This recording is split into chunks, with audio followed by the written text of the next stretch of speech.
What's going on, everybody, and welcome back to another video on the channel. And in today's video I am going to be doing part 2 for the mock draft. So in part 1 I did picks 1 to 10, so in part 2 I'm going to be doing picks 11 to 20.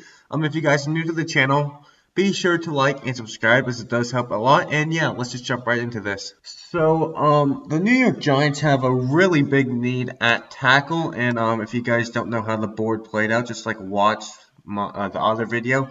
But I suppose I'll do a quick recap. So Trevor Lawrence went to the Jags, Zach Wilson to the Jets, Mac Jones to the 49ers, Justin Fields to the Broncos with a trade with the Falcons, Kyle Pitts to the Bengals, Jamar Chase to the Dolphins, Trey Lance to the Patriots with a trade with the Detroit Lions, Penei Sewell to the Panthers, Michael Parsons to the Falcons, and Patrick Surtain to the Cowboys. So the New York Giants are on the clock, and I believe that they will select Rashawn Slater. He is the second best offensive lineman in this class, and he's perfect for them. He's it's right on value. You're not overdrafting for a position of need. He's really good. He's probably one of the maybe even the top 10 players in this draft.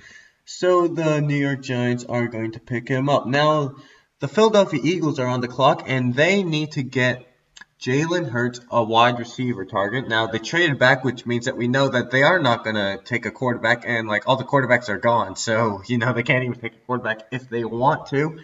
And if you're sticking with Jalen Hurts, then you're gonna have to get him weapons, because otherwise he's just not gonna succeed. Now your defense does have some issues, but I don't think anyone other than Micah Parsons is worth taking this high in the draft. Micah Parsons and Patrick Surtain are already gone, and they're pretty much two of the best, if not the best, defensive players in the draft. And I feel like there's no one on the defensive side of the ball who has a better value than Jalen Waddle here. So and he fits a position of need. So I'm gonna give the Eagles Jalen Waddle.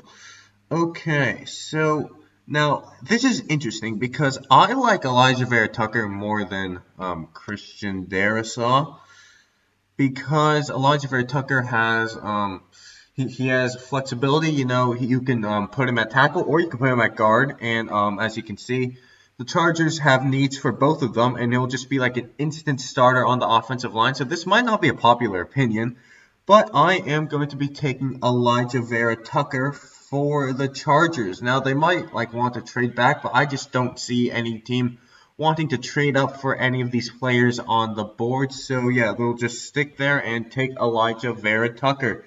Now, the Minnesota Vikings are on the clock here, and I think that they will take J.C. Horn. So first of all, they have a need at cornerback, because I think the best corner is Mike. Actually, it's probably Patrick Peterson, but yeah, they need more corners, man. Their corners are not good. After Patrick Peterson, who's pretty old, and not the player that he used to be.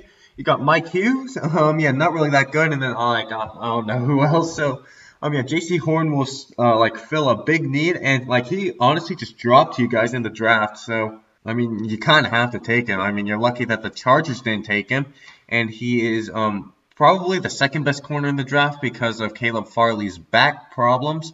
So I'm gonna have the Vikings grabbing J.C. Horn to help with that defense and help with that secondary. Okay, so the Detroit Lions are now on the clock after their trade with the New England Patriots, and I think here is where they are going to take the best receiver left on the board, and that is DeVonta Smith. So you got a new quarterback, Jared Goff. Now, I think we all know that he's not going to be the long-term future, but whoever is going to be the long-term future, they're going to need some pass catchers other than T.J. Hawkinson on the team. So yeah, you literally all your wide receivers left you. So you gotta at least address that in the draft. And if DeVonta Smith falls to you, who is a player with tremendous value and he's a really talented player, then I mean you kind of have to take him to bolster up your wide receiver core, which is a big need. Now, okay, so number 16 on the clock, I have the Arizona Cardinals taking Caleb Farley. Now there are a lot of concerns because of his back, But he doesn't really need to start right away. And if you read all the reports, it seems like his back is progressing and healing fine. And they say that he'll be ready for training camp, or at least week 1. So they already have Malcolm Butler and Byron Murphy in that cornerback crew, but they do need a third corner, and I don't think that Malcolm Butler is the long-term answer there at that position. And Caleb Farley won't have to start immediately. He can play limited snaps to make sure that he stays healthy, and he just has so much upside and so much potential that it's kind of hard not to take him. And he probably would have been the first cornerback off the board if he didn't get injure his back and get that back surgery. Okay, so the Oakland Raiders are now on the clock, and I have them taking Jeremiah Owusu-Koramoah. So he is a really good player, and he just fits the Raiders. And if you look at all the past Raiders draft picks, they're all high character players, which is perfect here because I believe he was a captain at Notre Dame. And it's kind of like the same thing with the Falcons. That defense really needs every position. It just needs help all around. And Jeremiah Owusu-Koramoah, kind of like Micah Parsons, will just make plays. He'll just go around, fly around the field, and just make plays. And I feel like he will be a great addition to that Raiders defense. Okay, the Dolphins are now on the clock, and they are going to take Christian Darrisaw. Now, they took a lot of offensive linemen in last year's draft, but to be honest, none of them really panned out. Now, you got to let them develop a little bit. But if you take another tackle here, it will help your offensive line, and you really got to protect Tua Tagovailoa if you want to ensure his success, and offensive line is a big need for them. So I have them taking the best offensive lineman left in the draft in Christian Darrisaw. Now, the Washington football team are in an interesting position. They could go ahead and snag Rashad Bateman, maybe overdrafting a little bit, but he'll help out Terry McLaurin in that wide receiving group.